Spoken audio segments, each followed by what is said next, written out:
Money buy happiness. No, not. I mean, to a point, yes. Once you can take care of your health, you can take care of like any immediate dangers, and you can take care of your family relatively.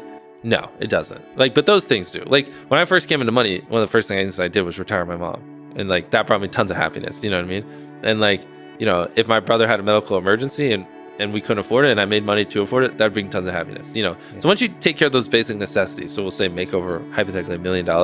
No, it really doesn't. Like adding an extra zero, going from 10 million to 100 million or whatever it is, makes no difference. So you're, given that, are just fearless in spending the money. Yeah. Well, let me reframe. I guess it could for some people if you really, I don't know, you spent your whole life obsessing over cars, it probably would bring you a little bit of joy to buy a nice Lamborghini. I'm coming more from the frame of mind of an entrepreneur, someone who's really obsessed with business building. For me and a lot of my friends and the people I hang around, what brings us happiness is winning and building companies and changing the world. Like that is fun. It's a complex problem you can wake up every day, and it gives you something to obsess over and devote your life to, whereas just having money doesn't. Well, one interesting question I have for you psychologically. So because you have become wealthy and because you give, like, part of your work is giving away a lot of money, do you find it hard to find people you can trust? Good question. Do people see you basically as a source of money as opposed to another human being? It's weird because you would think yes, but I feel like I also know the right places to look.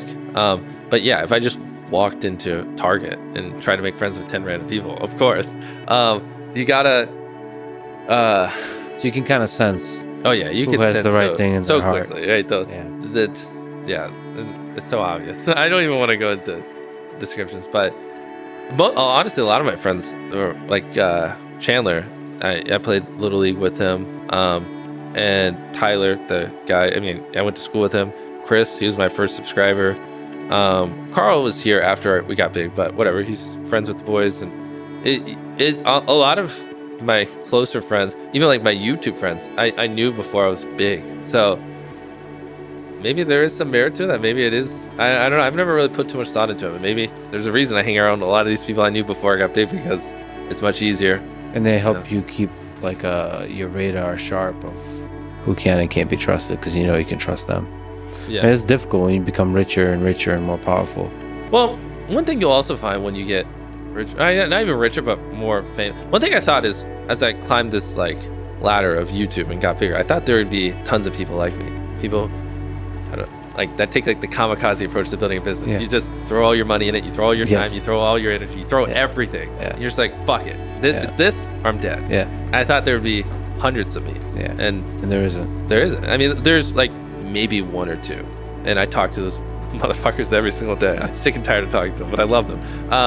But it's just so interesting because like every level I got up, like I get 1 million subscribers. I'm like, all right, where's all these guys with the 1 million subscribers that are fucking psychopaths? And then they're like, people become conservative as they get more, especially as they get bigger. Yeah, and 20 million subscribers, 30. It's like every step of the way, it's like I just got more and more lonely, to be honest. So it sounds cliche, and you hear that kind of shit in movies, and you're like, oh, that's not how it works, but it is. Like there's just not many people that just want to give up everything, go all in, and then obsess over making the greatest goddamn videos every single day of their life. Like they're really hard to find. And be able to sacrifice everything for that video. Yeah. Like basically put all the money right back in. Yeah. Or the people doing it, they're on just a small scale. And if I talk to them, it's just 99.9% of the time I'm teaching them things. And it's like. So it's lonely because there's not too many people, especially in the creative space, that are as crazy as you. Yeah, it is 100%. It's not what I was expecting. I was expecting there'd be a lot of people like me, but.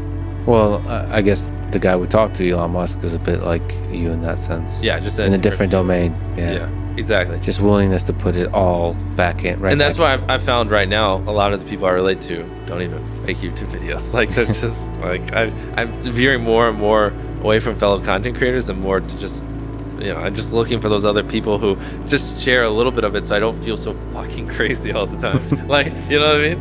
And like people I feel normal around, and they tend to just be doing the randomest things, but loving it. Well, I think that's really inspiring. It's like the Bukowski line, find what you love and let it kill you, is really put everything into the thing you love.